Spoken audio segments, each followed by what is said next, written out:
Welcome. I am Sunshine Menezes, Metcalf Institute's Executive Director, and I am thrilled to welcome you to our 25th Annual Public Lecture Series. I'd like to start by noting that for those of you who are joining us via Zoom today, and for those of you who are here with us in person, we are, of course, here on the ancestral and current lands of the Narragansett and Eastern Niantic Nations. And their lands, if you did not know this, originally encompassed all of Rhode Island, Eastern Connecticut, and Southern Massachusetts. And we want to pay our respect to their and other elders past and present. Before we go any further today, I want to share a little bit of news, which is that with deep regret, I have to say that due to weather, today's speaker is joining us via Zoom and not in person. While this will feel no different for those of you who are joining us on Zoom, it is a big disappointment for those of us who are here in person today, of course. Unfortunately, there was no time to change our plans, so we're going to go ahead now with this sort of shared big screen webinar experience. So, what can I say? Life in the time of climate change, a pandemic, and Zoom. It's always a surprise. And so with that, on to our previously scheduled programming. The University of Rhode Island's Metcalf Institute has been advancing informed and inclusive public conversations about science and the environment since 1998. We achieved this through science training for professional journalists, communications training for scientists and engineers, and public events like this one. We also founded the Inclusive SciComm Symposium, which brings together researchers and practitioners from around the world to make all types of science communication more inclusive and equitable. This year's lecture series explores the unique challenges that inland and coastal flooding have created for the physical and social infrastructures that sustain our communities. Climate change is causing more frequent and intense precipitation and flooding events around the world. And the impacts of those major flood events range from catastrophic damage to infrastructure, to the loss of homes, livelihoods, and most tragically, to the loss of lives. Furthermore, these effects are not distributed equally. They are often felt most among low-wealth communities and communities of color. This week, through discussions of flooding risks, infrastructure, flood policy and planning, and community action, we've been investigating the far-reaching effects that flooding can have on communities. And all of this is an effort to further understand how to support these equitable, community-based solutions to the problems that we face with climate change. We want to thank you all for being here today and further exploring this critical topic with us. I also want to note that thanks to our generous advisory board, Metcalf Institute has a dollar-for-dollar match opportunity going on this month until June 30th for all donations up to $11,000. Your gifts support public programs like this one, as well as the types of training events I just described. And they advance the conversations that increase awareness and action about environmental challenges like climate change. If you would like your gift to be automatically doubled, please click on the link if you're viewing us in Zoom, or you might pick up one of these lovely little seize the day your gift is doubled in June, cute little ocean pun cards on your way out with one of these envelopes to make a gift. And speaking of donations, I'm especially pleased today to celebrate the annual Leeson Lecture. This lecture launched in 2020 to honor Rob Leeson Jr., one of Metcalf Institute's longest serving advisory board members and a consistent and steadfast advocate for our work. To honor that service and advocacy, donations from a group of more than 140 people, some of whom are here today, endowed the annual Robert Leeson Jr. Lecture. Rob's goals for Metcalf Institute as a board member, and even now as an emeritus board member, have always been to increase national awareness of our work and to build our donor base. By endowing an annual lecture in Rob's name, which we hold each June as part of this lecture series, those donors have ensured that we will be able to honor Rob, advance his goals for Metcalf Institute, and bring inspiring speakers together, even if from afar, to achieve the informed public conversations we seek. Thank you, Rob, for your dedication to Metcalf Institute. And thank you to everyone who donated, excuse me, to make the Leeson lecture possible. We very much appreciate you. Now, I'm thrilled to tell you about this lecture. So the risk of experiencing impacts from flooding in the coming years is on the rise for all Americans. As climate change worsens, so does the risk of flooding, with 90% of disasters involving some type of flooding. Currently, an estimated 41 million Americans live in areas with a high flood risk. Given that a single inch of water has the potential to cause upwards of $20,000 in damage to a home, adapting current infrastructure and flood policy to mitigate the physical, social, and economic risks from flooding is a greater imperative than ever. Today, we'll hear some of the promising policies that are being developed in states and at the federal level to take a more proactive response to future flooding in this country. We will learn about these policies from Laura Lightbody, who is the director of the Flood Prepared Communities program at the Pew Charitable Trusts. Ms. Lightbody is a longstanding advocate for innovative environmental policies. She's campaigned for clean energy programs and green economies for the Pew Charitable Trusts. She's designed policy campaigns and regulatory strategies for clean energy incentives. She's done work on corporate sustainability and the blue economy. She's influenced major environmental legislation in response to Hurricane Sandy and the Deepwater Horizon oil spill. And she's also supported legislative efforts for toxic chemical management reform and the first increase in federal fuel efficiency standards in over 30 years. So, she knows what she's talking about when it comes to environmental policy. Her current work at the Pew Charitable Trusts aims to reduce the impacts of flooding-related disasters on communities and the environment through reform of federal and state flood and disaster response policy. Ms. Lightbody is regularly quoted in national news, featured as an expert on C-SPAN's Washington Journal, for those of you who are very wonky like me. And she's been featured in articles from the New York Times, the Associated Press, and Bloomberg, among others. And it is now my very great pleasure to welcome from afar, Laura Lightbody. Hello, thank you, everybody. I just want to make sure, because I can't see or interact with anybody. Can someone just let me know that you can hear me and the audio is fine? Yes, okay, I see some waves. That's good, that's good. Okay, I'm so sorry that I'm not there in person. Zoom does not replace an in-person conversation, but I'm glad that I was at least able to join in some capacity. So here we are, we're gonna make the best of it. Thank you, Dr. Menendez and the University of Rhode Island for inviting me to participate and for letting me be part of this Leeson lecture and really honoring Robert Leeson and his effort to advance the discourse around science and environment. It is a real pleasure for me to be with you all. I do wish I was there, in fact, but it's a pleasure to be with you all, and for those who are listening as well through Zoom. I am here to talk about policy, and I use the word policy to really encompass legislation, executive and regulatory reform, as well as planning and programs that can really change the way that we interact with flood-prone areas so that we can reduce the impact and costs of these flood-related disasters that they have on communities across the country, as Dr. Menendez started talking about in her introduction.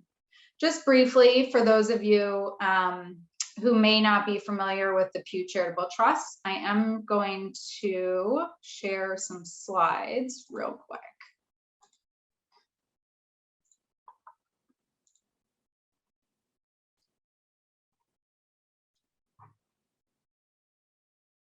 Okay. So for those of you who may not be quite as familiar with the Pew Charitable Trust, you may know us from, this is paid for by the Pew Charitable Trust on NPR. But we do much more than that. We are an organization with 75 years of history and nonpartisan research and a strong commitment to public service. Our program work touches many facets of American life, and in fact, we are a global entity now. As our nation continues to feel the effects of our greatest public health challenge, we are beginning to enter an era of seeking to close many of the gaps that still exist in health outcomes, access to education, high-speed internet, financial security, and of course, the great inequities made even worse by climate change.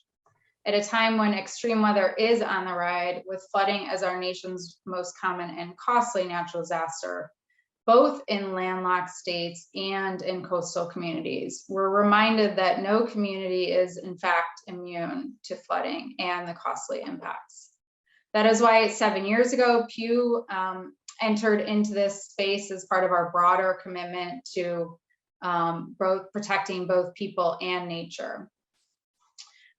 You've already learned a little bit about me, so I won't rattle off my resume. It's not that impressive anyway. But I will tell you that I live in Washington, D.C. with my husband and my 2 children. I have a 4-year-old and a 15-month-old. And my husband, and I grew up in Michigan, and I went to the University of Michigan. So just a little bit about me. So I just wanted to set the stage a little bit with some talking a little bit about the problem that we're trying to solve for, of which there are many. Flooding is indeed getting worse, more costly, more pervasive. It impacts every state. And in fact, landlocked communities are the communities that experience flooding most common and most frequently. The majority of presidential disaster declarations are flood related, and since 2000, it has cost the nation $1 trillion. There's no single cause, but let's talk through some of them, right? More people like to live by the water. Some of you may be familiar with that yourselves. 40% of the population lives in coastal communities. 41 million people live in floodplains, and that does not account for unmapped areas or areas that have not really been designated as high-risk areas, but are still prone to flooding. That trend isn't changing. There's a myriad of research that projects with population growth, as population grows, so too will the number of people and assets that are in high risk. This is, of course, compounded by the impacts of climate change, rising sea levels, intensifying hurricanes, changing rainfall patterns. One study in particular notes that white and low-income communities are currently the most strongly impacted by flooding in the US. However, in the coming decades, Black communities, especially in the Southeast, will face the largest increase in flood risk. We have historically, as a nation, underinvested in preparation, in mitigation. Governments are quite good at dishing out resources after the disaster hits, once the headlines hits, but less so when it comes to planning and preparedness on the front end, an action that we know saves money in the long run. And our policy framework, our regulatory instruments, our governance structures are not handled and were not designed to handle today's growing risks. They were designed at a different time. The population was less, development was less, our understanding of risk and our access to data was less. The National Flood Insurance Program, of which I will talk a little bit about, for example, was designed in 1968. It hasn't changed that much since.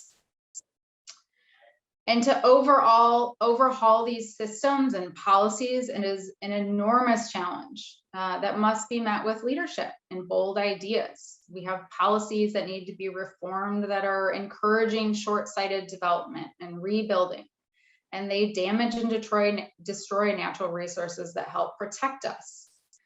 This presents an opportunity for policymakers, local elected officials, and leaders to drive positive, proactive change at all levels of government. to make our communities more resilient.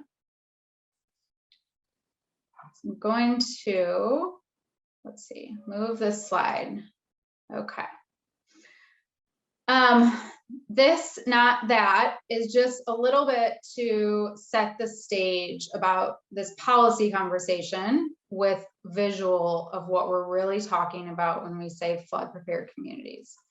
And the best way for me to do that is just to show some pictures to start this conversation so that you can really visualize what we're talking about, right?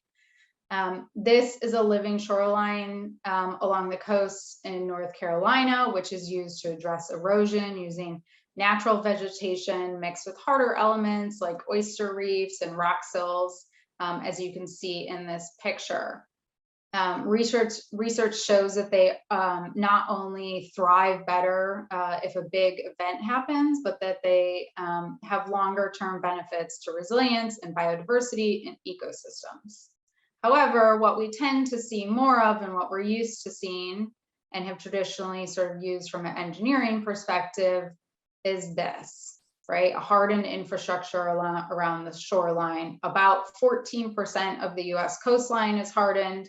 And that armoring not only has proven to be costly, it has failed us during large storm surge events, but it degrades the ecosystem.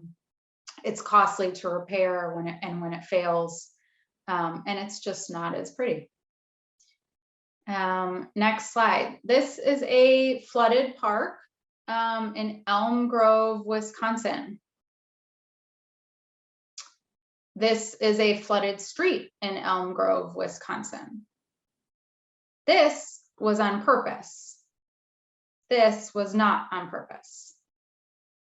Elm Grove is a small community in southwest Wisconsin, plagued by years of flooding dating back to the 60s, and in the late 1990s, a huge flood devastated the community, overwhelmed homes, infrastructure, schools, and the officials finally sort of had enough and decided that they were going to make sort of overall to the entire community, which involved many changes to infrastructure and floodplain management, including this area, which was converted into sort of a naturalized floodplain that when it's not flooded serves the community in terms of a park, a river walk, a walkway.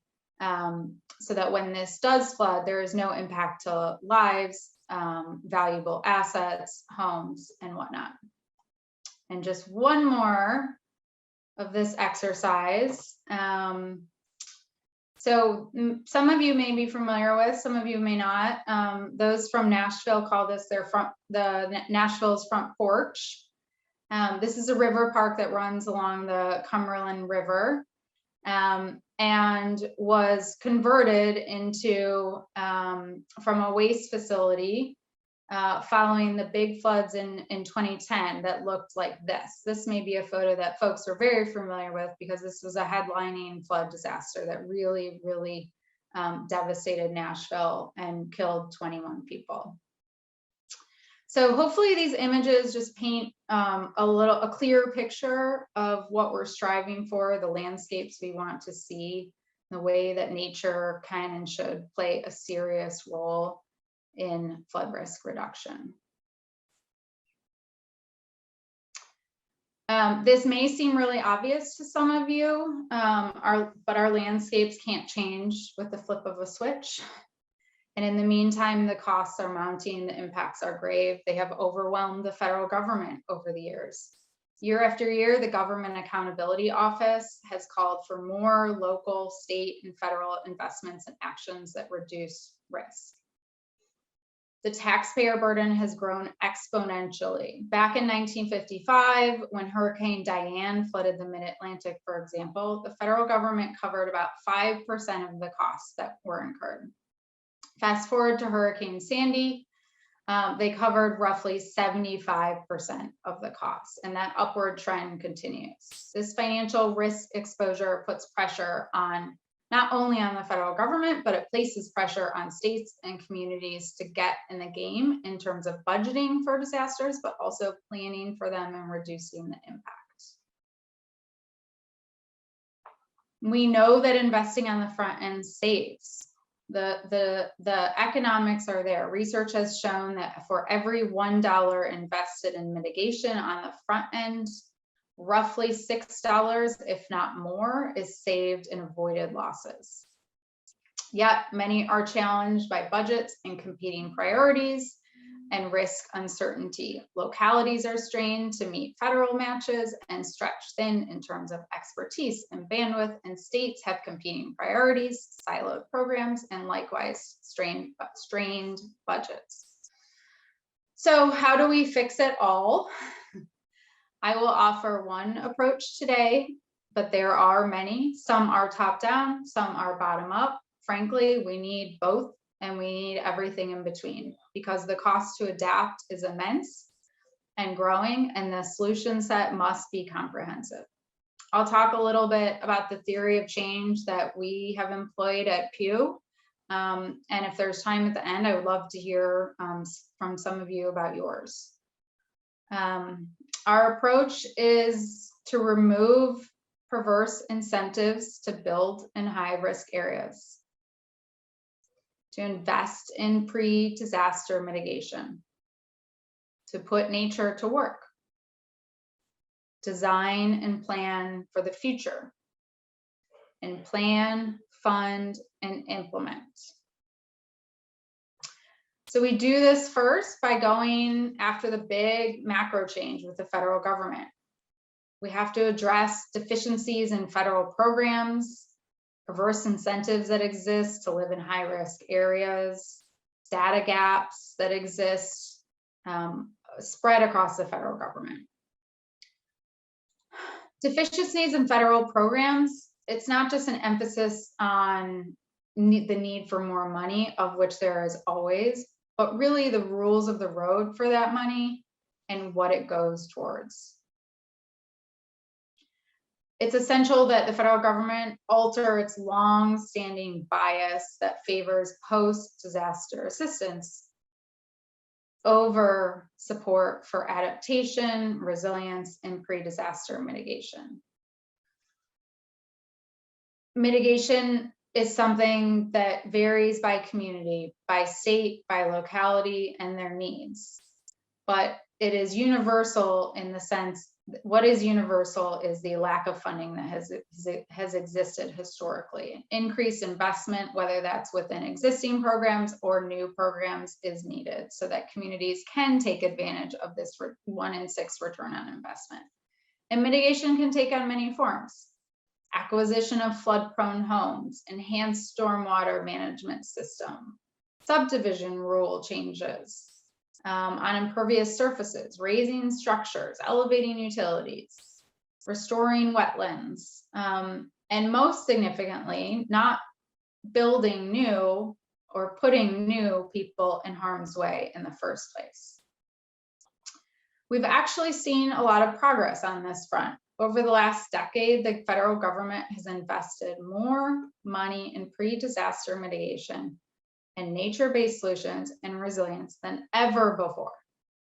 FEMA programs that support activities before disasters occur, that support buying out repetitive lost properties, have been doubled, tripled over the past years. There's a new program called BRIC, Building Resilient and Infrastructure Communities, I believe it's called, that is focused on mitigation at scale rather than going after sort of 1 and 2 properties.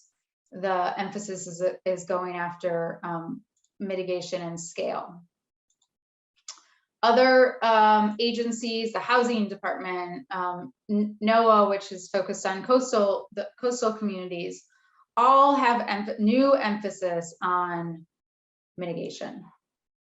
And most recently with the bipartisan infrastructure package, we were very pleased to see the Infrastructure Investment and Jobs Act, we call it IJA, passed last year in November with historic investments in resilience. One program in particular that I like to highlight is called the PROTECT program, protecting resilient operations for transformative, efficient, and cost-saving transportation. It is quite the mouthful.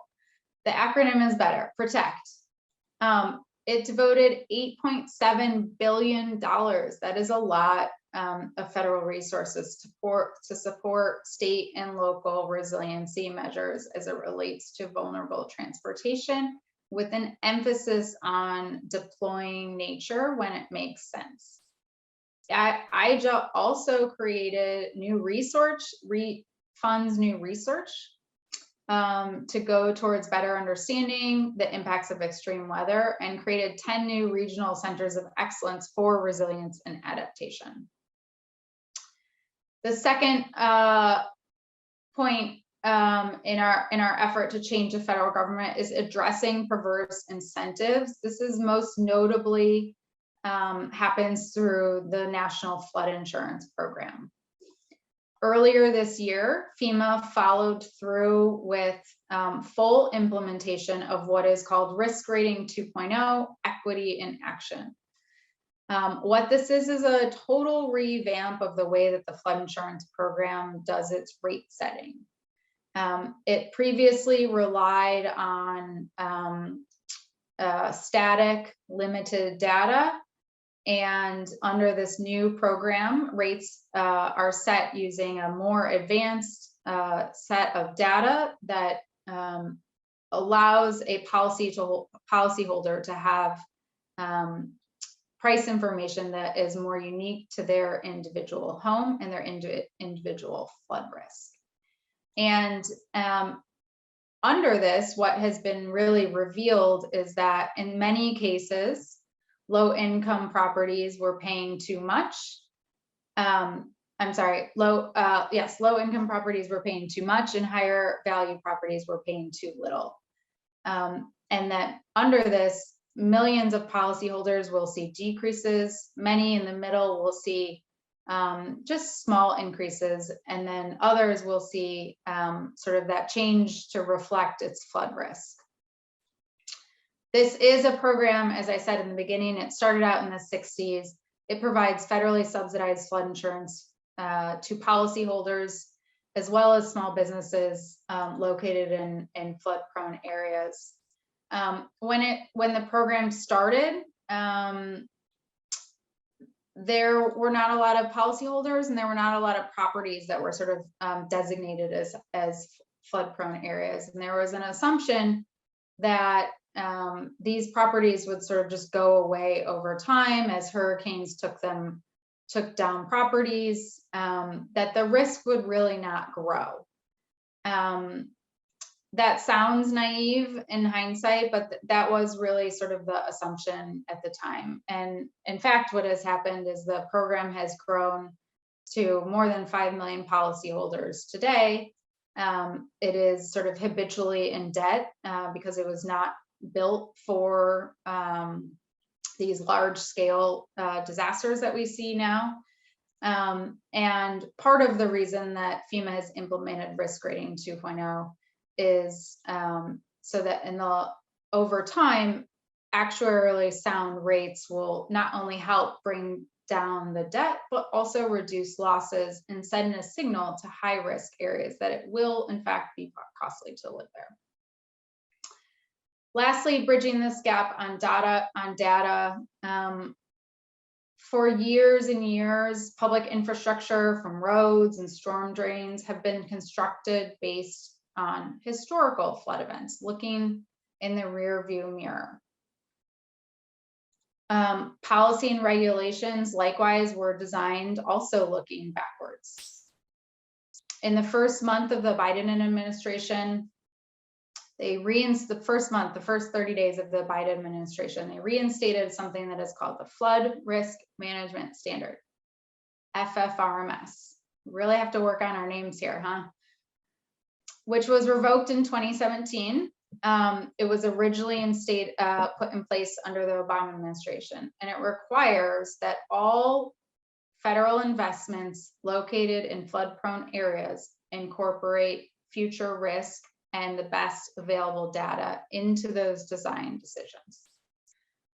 This is something that the Department of Defense has already been doing since 2019. And with this now in place, the rest of the agencies that make investments in flood-prone areas, whether that be a post office, a low-income housing unit, or a more traditional sort of federal building, to a road, all of these things and all of these agencies that invest in flood-prone areas will have to incorporate sort of future risk into the way that they're making decisions. The underlying regulation first asks that agencies consider whether or not they actually need to build there in the first place. That is a great initiative by the Biden administration, where we were very excited that that was put back in place. Agencies will now have to go out and sort of implement that in terms of the housing department or the Department of Transportation determining how exactly that will impact their investments. But what it showed to us is that we are really at the whim of politics here. We would like Congress to codify this, as well as some other sort of executive actions, to make sure that things are not undone and we're not kind of having whiplash every time there's a new administration. The last thing I want to mention before I move on to talking about states is that the federal government has really moved toward a greater understanding of the role that nature can play in reducing risks. Nature-based solutions, as they're called, can really provide flexible options for reducing flooding. And unlike conventional gray infrastructure that typically deteriorates with age and can aggravate flooding, green infrastructure such as wetlands or parks can provide self-sustaining flood defenses that can support ecosystem restoration, as well as recreational space for communities. So there are a lot of co-benefits to using nature-based solutions. One example that I like to point to is research that shows that coastal ecosystems mitigated an estimated $23 billion a year in storm damages along the Atlantic and Gulf coastline alone. The U.S. Army Corps of Engineers itself, a agency known for sort of traditional engineering, found that a project within the Charles watershed in Massachusetts that protected over 8,000 acres of wetlands over a number of years prevented an estimated amount of $12 million in flood damages, which is much greater than the cost of the project itself. So we're really pleased to see that agencies, FEMA, the housing department, NOAA, of course, but the Department of Transportation, other agencies that we wouldn't normally think of, are really starting to embrace the role that nature can play. But they still face a challenge. These co-benefits are not fully realized. They're not captured when it comes to the cost-benefit analysis, because it's very hard to put a dollar amount on some of these things that are less tangible. So they do have some ways to go. And you know, we realize that the role of the federal government is limited. The jurisdiction has limitations.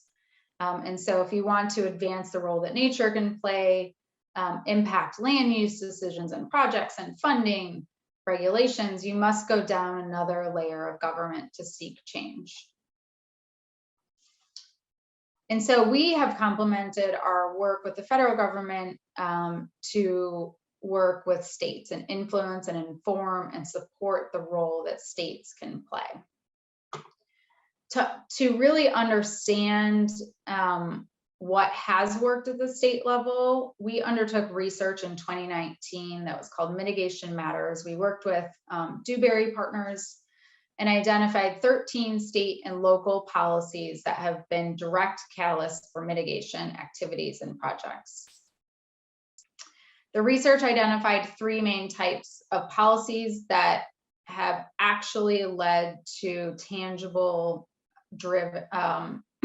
mitigation outside of simple federal pass-through programs. So the first one is governments are using existing resources to fund for funding, such as grants and rebate programs. The second is others have developed unique ways to generate new revenue, like taxes and fees. Everyone's favorite thing.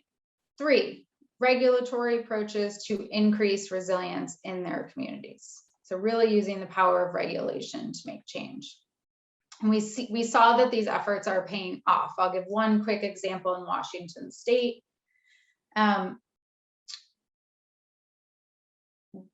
Decade-old decisions in Washington to kind of control and change rivers, straightening unruly rivers, building levees. This is not that unique to Washington, but the solution to Washington is one that proved to work really well.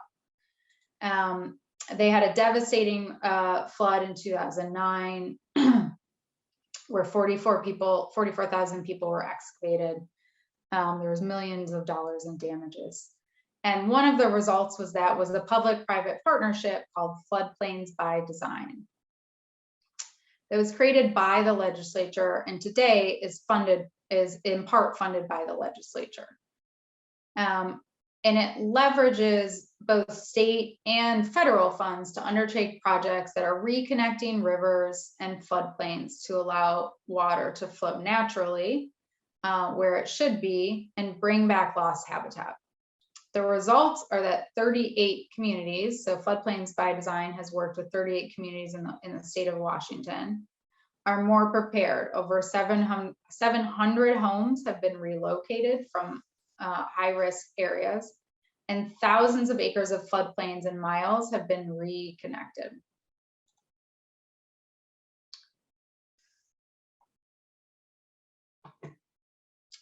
We looked at Vermont, Iowa, Indiana, Arkansas, Maryland, some states that you don't typically even think of when it comes to flooding, Colorado, Minnesota. And what we saw across all of these is that there are, in fact, policies that are leading to tangible outcomes when it comes to mitigation.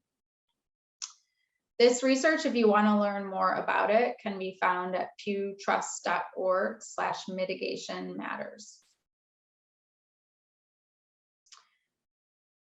And so we decided to take a deeper dive into states because they are the linchpins between local and federal governments. They help communities access resources and implement solutions. They can also help evaluate and address flood risk on a larger scale, on a watershed scale, and beyond the jurisdiction of local boundaries, which can sometimes be too limiting. I'm going to skip over a little bit. I wanted to tell you all, but I don't think we're gonna have time. We did a little bit of research last year where we did a kind of nationwide analysis of what states are doing from a resilience planning perspective, because we really wanted to understand where states are on a planning side to complement what's happening on the policy side. In short, what we found from that, to be a little bit curt about it, is that the majority of states do not have a comprehensive statewide flooding resilience plan that really accounts for a few things. That is data driven, that includes forward-looking data and risk assessment, that includes things like geographic data, climate-related migration projections, that looks and identifies where particularly vulnerable populations are and how that interacts with social and economic impacts, and really thinks about durability and how plans can lead to durable outcomes. And so what we've done is we've taken these recommendations on the road. And in the last decade, more than 16 states, inland and coastal, Rhode Island included, governments across the political spectrum have begun to or have developed statewide planning efforts that emphasize watershed scale solutions, updated development codes, the use of nature-based solutions, incorporating the best available science and data. And many have appointed chief resiliency officers to sort of head up those efforts. North Carolina is one that recently last year put $20 million into a flood resiliency blueprint to serve as a template to guide future statewide planning. They created the North Carolina Office of Resiliency and Recovery, which was created after Hurricane Matthew. And they're undertaking a community outreach effort right now. And here in Rhode Island, the Infrastructure Bank is working to implement some of the elements that have been mapped out in the state's resilience plan. Earlier this year, they announced $4.9 million for a municipal resilience program. That's going to go to communities in Tiverton and Westerly and Newport, North Kingston, for shoreline adaptation, for nature-based stormwater infrastructure, for restoration of natural hydrological patterns, relocation of vulnerable properties. So really applying different methods of mitigation based on what's needed in the community. And we've seen states, again, that you just would not think, that don't come to mind. West Virginia, for example, South Carolina, governors that are continuing to lead these efforts by putting in place planning mandates, but also chief resiliency officers. Wisconsin just created the Office of Environmental Justice this year, which houses a chief resiliency officer. And there's a lot happening. I'm very excited about it. This is all great stuff. And now we have an administration that's using the power of the pen to advance adaptation and resiliency efforts. In the first 30 days, the president issued an executive order called Tackling the Climate Crisis at Home and Abroad. 20 agencies have released adaptation plans for how their federal assets can be more resilient, how they will adapt those assets over the coming years.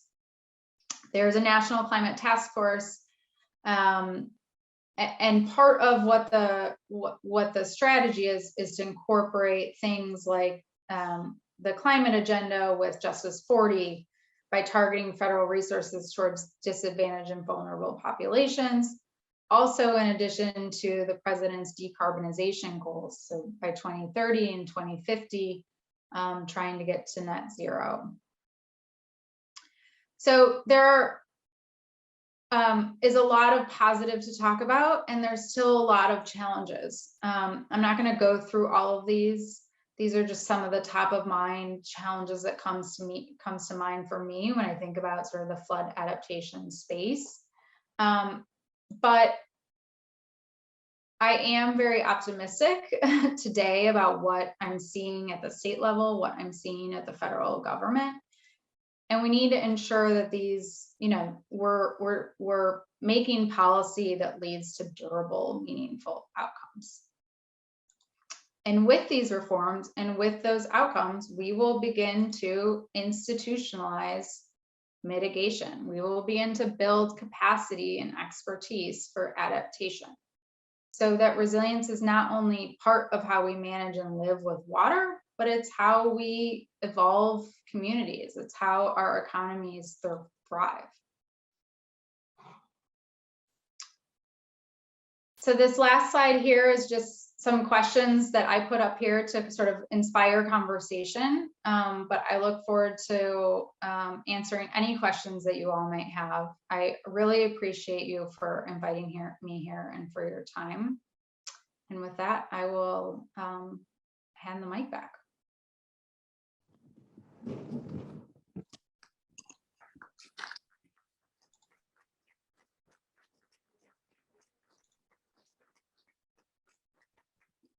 Thank you, Laura. Thank you, Laura. So we're going to take some questions. We'll have Margaret and Catherine will be running mics up and down the aisles here for folks who have questions. And we'll also try to do this on Zoom. So bear with me while we manage these various things. There's a question on Zoom right now, so we'll start right there. This person says, first of all, thank you for a fascinating and inspiring talk, Laura. My question is about the interpretations or limits of the federal flood risk standard. Do you know if this applies to development projects occurring on federal land easements? It's kind of a technical question. So if you could provide any more context as you answer that, Laura, that would be helpful. That's a good question. So without knowing for sure, I would say that it should. But what has to happen now in order for this to be fully implemented is that each agency is kind of writing the rules of the road for what that looks like. So roads, right? So how roads fall into the flood risk management standard will be determined by DOT. So I'm not exactly sure how it will play out, but they should. All right, thank you. There's another question that is very timely. Many of you probably have seen the really terrible flooding that happened in Yellowstone. There was this just unbelievable video that I saw yesterday of a whole house that just fell into the river. It was just stunning. So this person asked, regarding requirements to incorporate future risk, what might you expect to see from the National Park Service on rebuilding in Yellowstone, for example? Would roads and buildings be moved to higher ground or rebuilt to where they are originally sited? And I think this is a great, so that's a very specific example, but it is a good question about what happens when these sorts of floods happen in government, on government lands. Yep, and that's that is where that federal flood risk management standard really comes into play, because we are using federal resources, taxpayer dollars to build and rebuild. And so there will be a lot of factors that come into play. I don't know exactly where that home is or other damaged infrastructure is. So it does depend a little bit on where it was. What they should do likely is build it on higher ground. Unfortunately, there's not always a requirement that has to happen. And so you do see cases where things are perhaps rebuilt in places where they shouldn't be. Right. Keeping an eye out here on the crowd also. So if you have a question, just raise your hand. We have one right here. Thank you. Rhode Island has a serious affordable housing problem. And in this last session of the legislature, I think some progress is made towards funding being directed in that direction. I have no idea, as just an average citizen, how this affordable housing increase would be connected in any way with climate change concerns. And could you say something about how that can take place, or who would be responsible for initiating connections between the different groups?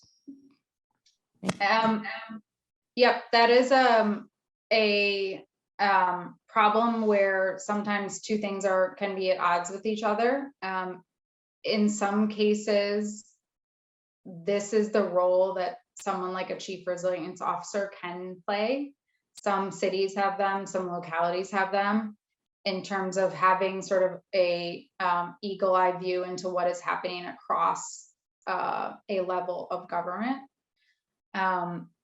There is a lot of research that shows that, low income, there's a lot of multi-use and low income housing that is placed in, that was historically built in flood prone areas. So you have a lot of housing interests and housing advocates that are out there really working hard to make sure that we don't do this again.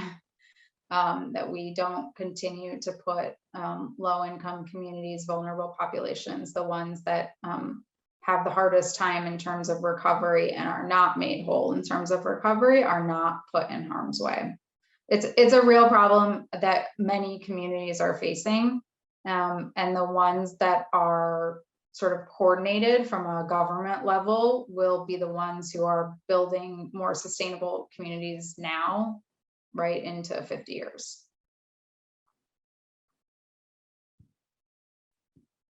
Thank you. I have a question while we're waiting for another one, and that is about how you have found in your work talking about flooding, and specifically talking about the increase in flood risks because of climate change. How do you navigate that in parts of the country where especially policymakers don't really want to talk about climate change? Have you taken specific approaches in those places? I mean, flooding is flooding, right? No matter what. But I wonder how you've approached that as a communications problem. Yeah, one of the things that we did when we started this work out was we did a lot of message testing, actually, to really understand how to talk to policymakers about this issue. And we realized that climate change is still very polarizing. You know, this was 8 years ago. It still is today. I just saw the latest out from the Pew Research Center, who is sort of our sister organization. It's not only polarizing, but in fact, the divide is getting even a little bit greater on it. And so my approach is to meet policymakers where they are, right? If we can come to consensus around the same solution, we don't need to kind of quibble over the why and the how we're getting there. But if we can find the same solution set that works for your narrative, which might be about economics, your narrative, which might be about housing, you know, sustainable housing, and someone else's narrative around climate change, to me, that works, because we're going to get more outcomes that way. Question right over here. Thank you for the great talk. I've been in this field a long time, served as regional administrator for EPA under Obama in New England. So one observation is that Massachusetts has built an municipal vulnerability program. Rhode Island has an MRP program. They're doing different modeling. You talked about being data-centered. Do you see an opportunity for Pew or some other groups to somehow bring the best practices together? States tend to silo themselves. In fact, there's competition, with all due respect to URI versus UMass versus UConn. They're all playing differently, competing for funds, yada, yada, yada. Do you see a way to kind of bring this data conversation to a higher level where there's sort of a national capability maybe under that strategy you're talking about? One thing that we have done is we have brought together these state level chief resiliency officers. So we convene about 15 states on a quarterly basis to do exactly what you just talked about: foster cross-state collaboration, share best practices and learnings, what data sets work for you, what does your watershed management plan look like, how have you gotten X, Y, and Z funded. And that has been extremely valuable. In fact, we did this earlier this week, and I saw Sean O'Rourke, who is the state's former chief resiliency officer. Shout out to Sean if you're listening. And that has really fostered this sort of best practices sharing. The data piece is, as you clearly know, is so complicated. The federal government is working on something where they're trying to provide sort of a national scale data set that would have a bunch of these different overlays. But the reality is that local data is just always better. And so in some cases, sometimes it feels like there's duplication happening, but I do think at the local level that insight is really critical to complementing what might be happening at the state and federal level. Question over here.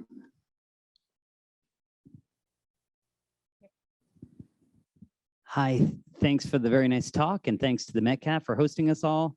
I wanted to ask a question about where I see some of the concerns is it's nice to see some very proactive communities that are taking steps that are sort of maybe the more progressive ones that are thinking about the problems now. But I worry about sort of the ballooning problem as climate change really takes hold across our country, and these lagging communities that sort of the federal sort of funding is probably going to become less and less over time. Any thoughts about sort of, as this problem, sort of carries on into the future, how much worse it's going to get, and how some of these, lagging communities are going to deal with it? I don't think I can provide you as much optimism when it comes to laggard communities addressing climate mitigation when it comes to GHGs. But I am optimistic with what I've seen with more traditionally conservative states or policymakers acting on adaptation and climate adaptation, even though they may not know they are acting on that, because flooding is so pervasive.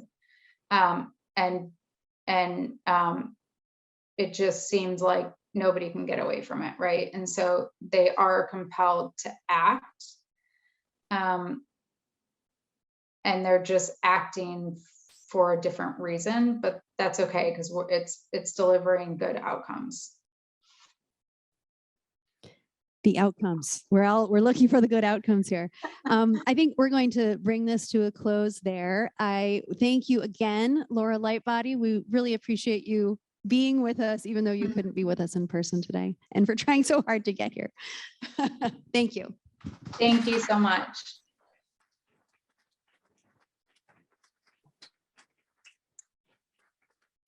And thank you to all of you for being here with us today, whether online or in person.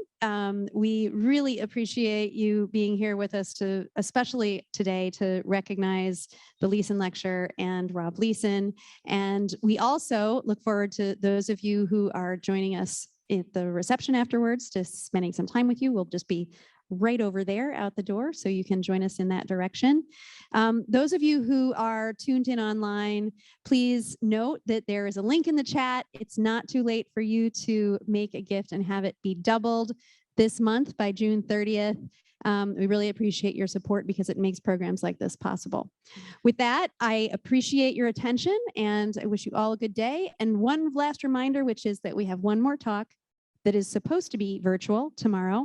It's a panel and it is about how communities in Miami, Florida are coming together to, to create solutions to sea level rise and flooding in their communities around family-based, community-based, and art-based conversations. So I hope you'll join us then. Thank you.